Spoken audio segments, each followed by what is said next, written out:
जय श्री राधे कृष्णा। ओम कुकरेजा चैनल पर आपका हार्दिक स्वागत है। हरि अनंत हरि कथा अनंता में आज सुनिए अज्ञानता और लोभ का परिणाम। एक कुम्हार को मिट्टी खोदते हुए अचानक एक हीरा मिल गया। उसने उसे अपने गधे के गले में बांध दिया। एक दिन एक बनिए की नजर गधे के गले में बंधे उस हीरे पर पड़ गई। उसने कुम्हार से उसका मूल्य पूछा।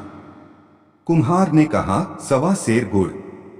बनिए ने कुम्हार को 1.25 सेर गुड़ देकर वह हीरा खरीद लिया। बनिए ने भी उस हीरे को एक चमकीला पत्थर समझा था, लेकिन अपनी तराजू की शोभा बढ़ाने के लिए उसकी डंडी से बांध दिया। एक दिन एक जौहरी की नजर बनिए के उस तराजू पर पड़ गई। उसने बनिए से उसका दाम पूछा। बनिए ने कहा 5 रुपए। जौहरी कंजूस व लालची था।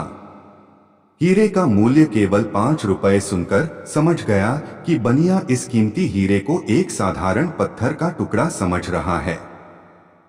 वह उससे भावताव करने लगा। 5 नहीं, 4 रुपए ले लो। बनिए ने मना कर दिया, क्योंकि उसने 4 रुपए का 1.25 सेर गुड़ देकर खरीदा था। जौहरी ने सोचा कि इतनी जल्दी भी क्या है, कल आकर फिर कहूंगा। यदि नहीं मानेगा तो 5 रुपए देकर खरीद लूंगा। संयोग से 2 घंटे बाद एक दूसरा जौहरी कुछ जरूरी सामान खरीदने उसी बनिए की दुकान पर आया। तराजू पर बंधे हीरे को देखकर वह चौंक गया। उसने सामान खरीदने के बजाय उस चमकीले पत्थर का दाम पूछ लिया। बनिए के मुख से 5 रुपए सुनते ही उसने झट जेब से निकालकर उसे 5 रुपए थमाए और हीरा लेकर खुशी खुशी चल पड़ा। दूसरे दिन वह पहले वाला जौहरी बनिए के पास आया। 5 रुपए थमाते हुए बोला, लाओ भाई दो। वह पत्थर बनिया बोला, वह तो कल ही एक दूसरा आदमी 5 रुपए में ले गया। यह सुनकर जौहरी ठगासा महसूस करने लगा। अपना गम कम करने के लिए बनिए से बोला, अरे मूर्ख, वह साधारण पत्थर नहीं, 1 लाख रुपए कीमत का हीरा था। बनिया बोला, मुझसे बड़े मूर्ख तो तुम हो।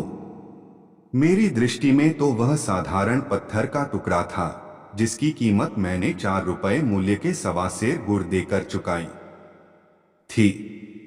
पर तुम जानते हुए भी 1 लाख की कीमत का वह पत्थर 5 रुपए में भी नहीं खरीद सके। शिक्षा मित्रों, हमारे साथ भी अक्सर ऐसा होता है। हमें हीरे रूपी सच्चे शुभ चिंतक मिलते हैं, लेकिन अज्ञानतावश पहचान नहीं कर पाते और उसकी उपेक्षा कर बैठते हैं, जैसे इस प्रसंग में कुम्हार और बनिए ने की। और कभी पहचान भी लेते हैं, अपने अहंकार के चलते तुरंत स्वीकार नहीं कर पाते और परिणाम पहले जौहरी की तरह हो जाता है और पश्चाताप के अतिरिक्त कुछ हासिल नहीं हो पाता।